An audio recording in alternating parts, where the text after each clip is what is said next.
guys are on the clock.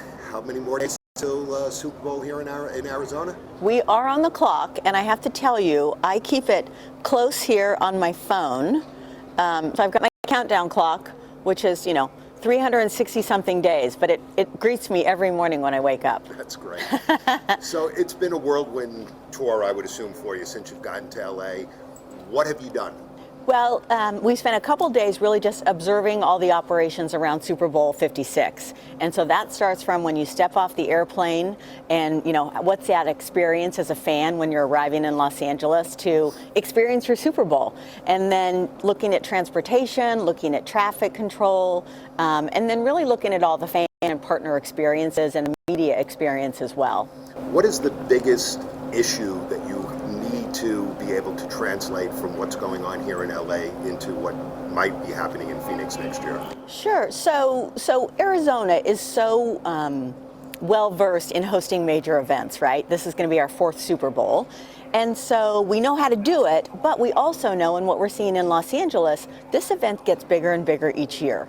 And so it's really getting our heads around kind of the magnitude of this enormous economic impact driver, this enormous, visitor program that comes to Arizona, and really figuring out how can we make that experience great for people that want to come to Arizona and just see how wonderful our state is.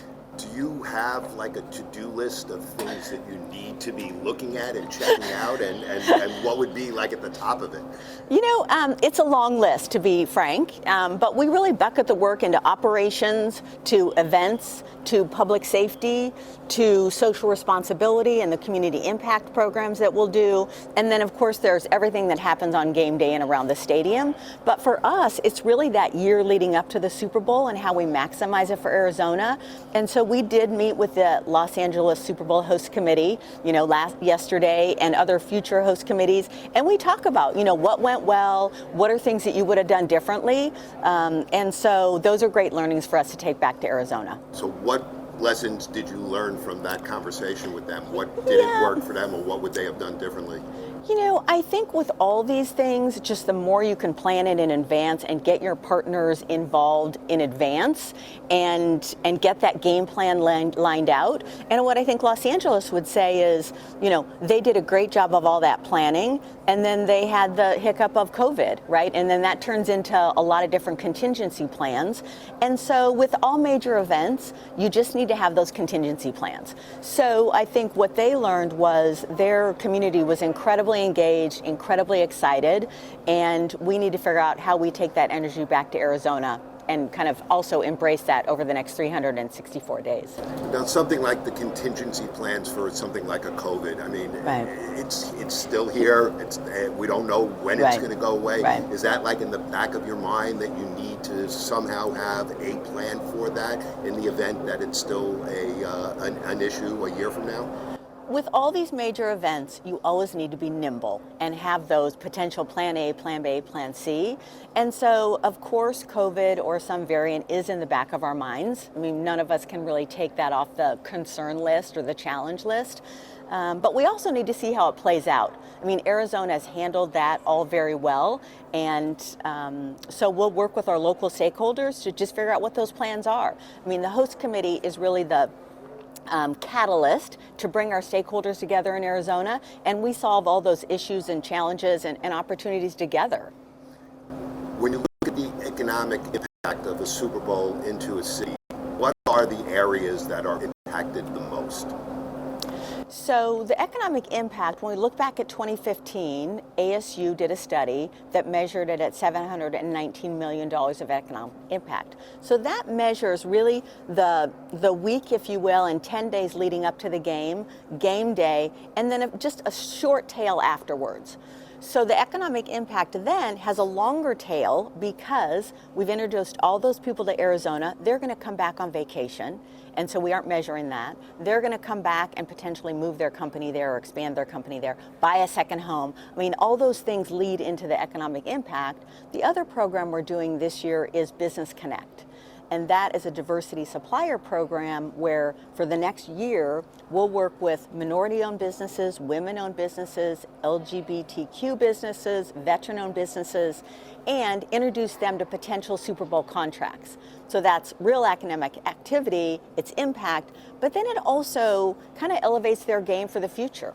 So how do those businesses get in touch with you to get onto that list? And what are you looking for when they do? How do you move through the application process? Great question. So what they need to do is go to azsuperbowl.com, and there's a Business Connect program overview. There's an application, and we're taking applications right now, actually, for the next few weeks. And so we want to get the word out to all those minority businesses that they should check in. There's a list of, I would say, 50 to 60 types of services we need, right? Floral, construction, security. I mean, the list goes on. But we know we'll have partners that need those services, and we want to make sure they get married and matched with our local Arizona businesses. So I'm sure you've gone to some of the parties here in LA over the course of the weekend. What do you look at that? Obviously, the party part of it has an economic impact as well. Event planners, productions, a lot of people working on these things. What role does the Super Bowl committee, per se, the Arizona committee, have in that part of it? Sure. So what the host committee does is we work with all the venues around the valley in advance when we're doing the bid, which happened in 2018. So we work with all those venues. They let us know what services, what space, their capacity, etc. So we have an inventory of those. And then as event producers come to us and they say, we need a space of, this size, this kind of, description, then we again marry them up. So we're a little bit like air traffic control, if you will, because the NFL, their partners, and other partners outside of the family know to come to the host committee because we've kind of got the roadmap for the whole region. I think people would be interested in the host committee's relationship with the NFL. What is the delineation in responsibilities of what is the host committee's responsibility and what is the NFL's responsibility? So in this competitive bidding process, because many markets want to get a Super Bowl, right, or a Final Four, so it's very competitive. So we put forth a bid in 2018 to the NFL ownership group that said, we'll do this, and the NFL says, you need to deliver this. And so we put forth that bid, it was approved. So that's our roadmap that we work with the NFL to really deliver on transportation needs, hotel needs, security needs, and that really is how we interact with the NFL. It's great because we have done Super Bowls in the past, so we have a great working relationship with the NFL. They have fantastic continuity in their staff, and so we're happy to be back working with them on Super Bowl 57. It's really an advantage to the fact that this is your second Super Bowl that you're working on. Is this David's second or third? This is David's second. This is his second also. So basically the main thrust of the team is in place. What issues did you encounter in 2015, and what do you think you can do to make those better now in 2023? Sure. I think with any role, whether it's a Super Bowl or it's something else that you're trying to accomplish, when you've done it before, right, you have all those lessons learned. And so we feel so lucky to have the continuity coming from 2015 to 2023. Michael Bidwell, David Rousseau decided to come back on board as our board chair. Then they drafted me into the mix to come back to lead the host committee. So I feel like we are really ahead of the game. I've brought back some of our staff members from 2015 that are excited to do this again for Arizona. And so it's all about building a team. And as I mentioned earlier, just really being nimble, right, and facile, and being able to kind of take those curveballs as they come. Let me ask you a little bit about yourself. Why do you do this? Sometimes I ask myself that too. I think that what I loved about it in 2015 is, first, it was a record-breaking Super Bowl. We were incredibly successful as a region, and so that's a great way to leave it. And so now the challenge is, how do we take it to the next level? And I get excited about working with the host committee team, working with the stakeholders around Arizona, and really putting our best foot forward on the global stage.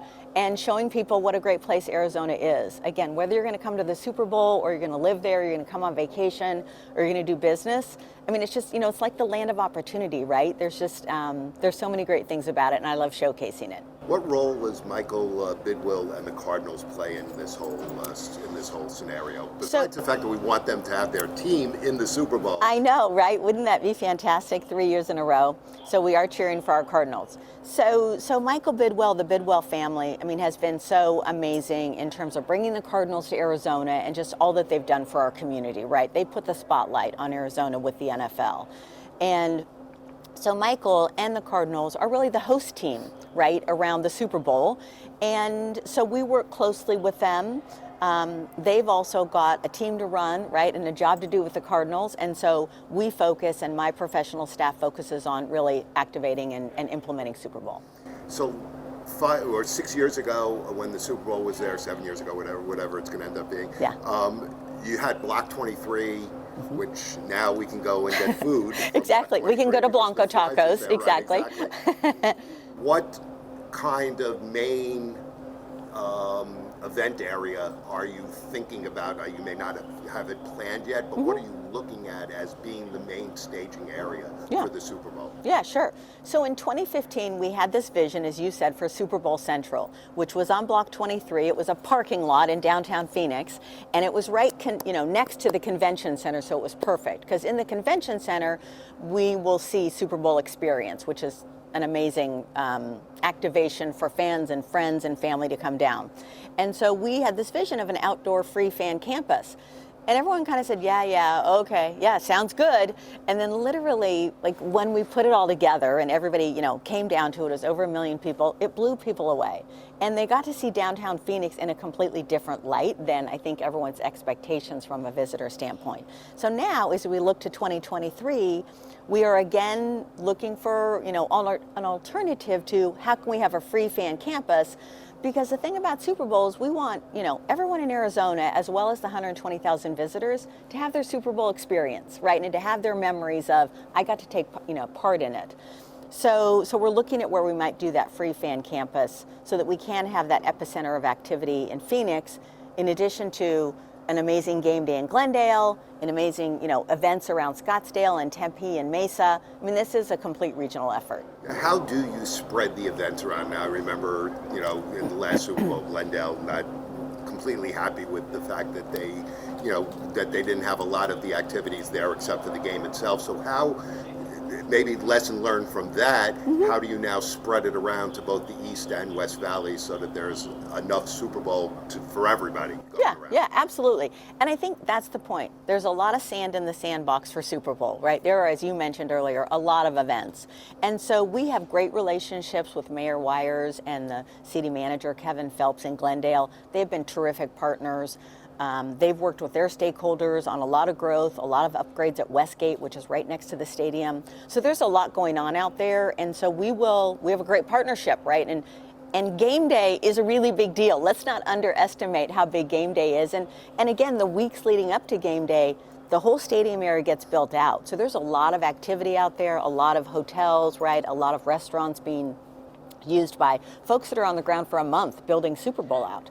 And then we have a great relationship with the city of Scottsdale and the city of Tempe and the city of Mesa and Goodyear and Avondale. I mean, the list goes on. And so we work with the host committee, with the NFL, and look at kind of, as you said, that list of events that need to be placed. And we guide and engage the whole community for that. One thing that's unique about having a Super Bowl in Phoenix and in the Arizona area is there's another sort of sporting event that goes on at the same time as the Super Bowl. Right. What is the coordination that you guys have with the WM Phoenix Open around the Super Bowl? Yeah, that's a great question. We have a great partnership with the Thunderbirds. They are huge supporters of the host committee. And so we work very closely with them on how can we amplify the Waste Management Phoenix Open, all the Super Bowl activities. I mean, they do such a fantastic job with that event, and they love it when Super Bowl's in town there is no competition here. This is all about, how do we raise the bar for all the events? And I mean, I've heard so many stories where people are like, hey, I'm going to the Waste Management Phoenix Open on Sunday morning, and I'm going to Super Bowl on Sunday afternoon, or I'm going to go home and watch it, on my couch, which is a great way to do it too. So when you look at the amount of jobs that are going to be created for the Valley, and you're going to look at the money, what do you have goals that you set in terms of numbers? Sure. We do have a lot of metrics and kind of key performance indicators that we look at. Our goal right now is to have hundreds of millions of dollars of economic impact. And in 2015, it was Super Bowl, but also we had hosted Pro Bowl the weekend before. And so both of those events were under that $719 million economic impact. So, we anticipate it'll be over 500 million. We don't set a target, and we really rely on ASU to do those metrics for us. So it's someone else, kind of verifying the data, if you will. And thousands of jobs will happen that month, leading up to Super Bowl and then game day. But we also look at, again, what companies could potentially relocate here, what companies could potentially expand here and have that long tail of economic impact. So as you put together a timeline for now, you're on the clock. Right. So you literally now have a year, and that year is going to go very quickly. Very quickly. So what is can you give us some insight as to where do you want to be in 3 months? Where do you want to be 6 months out? Where do you want to be 9 months? As you go, or 9 months out, 6 months out, 3 months out. Where do you hope to be? Yeah, sure. So I think if we think of kind of the external facing events, so right now we're focused on the Business Connect program, which is the diversity minority program where businesses can potentially get Super Bowl contracts. So we want to get applications right now for that. So catering, signage. And so those are the types of businesses that we're looking for in Business Connect. There's about 60 to 70 categories, so it's quite extensive. So we'll focus on Business Connect now, then we'll move into our volunteer acquisition. There'll be thousands of volunteers that are needed for the year leading up to Super Bowl and then the weekend of Super Bowl around Super Bowl experience, the airports, the hotels. We want to roll out the red carpet as visitors come to visit. And so having that hospitable Arizona ambassador that greets you and can direct you and just help you understand how to get around. So we'll move into our volunteer program. And then as we get closer to the football season, we really go into high gear with marketing, fan engagement. These are the events you can participate in. This is how you should plan. And throughout this whole year, we'll also be looking at adding additional sponsors and investors. So we do have a significant fundraising goal to cover all the hosting responsibilities. So we have some early partners with Avnet, with PetSmart, with the Auction Native American community, Gila River, a lot of our municipality partners, Arizona Office of Tourism. Like, the list is long, but it needs to be longer. So we'll be working with those corporate partners. With sponsorship, is there issues with the NFL in terms of sponsors? Like, you couldn't use Coke because NFL is sponsored by Pepsi or something like that. Exactly. Are those hindrances, or are those just easy to work around? We work very closely with the NFL on their partners and how they're going to activate in Arizona, and then our partners and how they get to share their brands for the year leading up to Super Bowl. So we start now and come up with initiatives that our sponsors can put their name on, whether it's on a website or it's on an event or it's on a golf tournament. So we navigate through that easily. What role do you see Larry Fitzgerald playing? So Larry will be involved in some of our community programs, who will be involved with our sponsors and our corporate partners going forward. He's very invested in our legacy program. As a unit, the NFL and the host committee will give back at least $2 million to nonprofits here in Arizona. And so Larry is very invested in that and wants to be involved in some of our football clinics and some of our charitable giving. So we're excited to have him on board. So the landscape of the state of Arizona in and of itself, and the stadium and the access and public transportation, all that kind of stuff, has changed in the last 7 years. So how does that play into what your planning is? Sure. There's been incredible growth and incredible investment in Arizona since the last time we hosted Super Bowl in 2015. So we're excited to show off the $150 million of renovation in State Farm Stadium. It is still state of the art and a great place to go to a game. we've also seen tremendous investment around the Valley. So we've got over 22 miles of new freeways since Super Bowl 15. We'll have the airport that's connected from the terminals to the rental car facility by 2023. Incredible investments in downtown Phoenix around the convention center, light rail, and as well as just in Mesa, Tempe, Scottsdale. They have also invested a lot in their community, so we can't wait to showcase that. It's funny, we had one of our planning meetings in June of last year with the NFL, and we got into our big room and we were all there, and they're like, gosh, we can't wait to get started. We can't wait to be back in Arizona is definitely the message we're getting from them. And they said, just since 2015, it just looks so different in Arizona. Like, we just noticed so many like great new restaurants and, renovations in hotels. And so those are the types of things we want to showcase. And you're also involved when the Super Bowl comes here with some of the more recreational activity, like I would assume golf courses and things like that. Oh my gosh, yeah. You guys would figure out like events and things that are happening on different areas. Exactly. And it is, golf is such a great high point for Arizona, and we do want to make that part of the story of Arizona.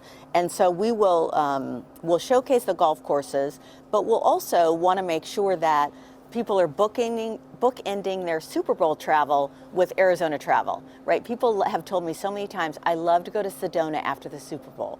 I love to go to Flagstaff. I want to go down and do some hiking in Tucson. There's so much to explore in our state, and we really try to promote that as people are thinking about coming to Arizona. Well, it's almost like a continuation, because when the Super Bowl ends, spring training is like a week away. Absolutely, so hopefully. Right. But hopefully a year from now, they'll have settled this baseball nonsense. Right. It's almost like, if you really look at the Arizona's, it's like Barrett Jackson, exactly. then the golf with Super Bowl, and then spring training. So it's almost like a 3-month or 4-month period of economic impact into the valley. Yeah. Well, there's no better place to be than Arizona in the spring. We know that. And so people are excited to come back in February of 2023 and participate in all that. So you're on the clock, but also for people who want to get involved and for business opportunities, they're on the clock also, because you do have a deadline for when people need to apply. So we love to encourage people to go to azsuperbowl.com for the Business Connect program. We're taking those applications through February 28th. So time is of the essence. Get in there and take a look at it, and hopefully we can get some good applications. And then following that, that's also where people will be able to sign up to be volunteers and just learn about all the community programs that are going to happen rolling out this spring and then obviously throughout the year. Last question, on a personal note, you now are about to embark on a year of craziness. Crazy. How does that affect your family? You know what? My family and friends are used to crazy. And so we've had experience from Super Bowl 49. And so they know that they'll talk to me in March of 2023. But it's, you know what, it's so much fun, and there's so much great energy around it. Seriously, this is a joy to work on, and I love the adrenaline, and I can't wait for us to be in the spotlight.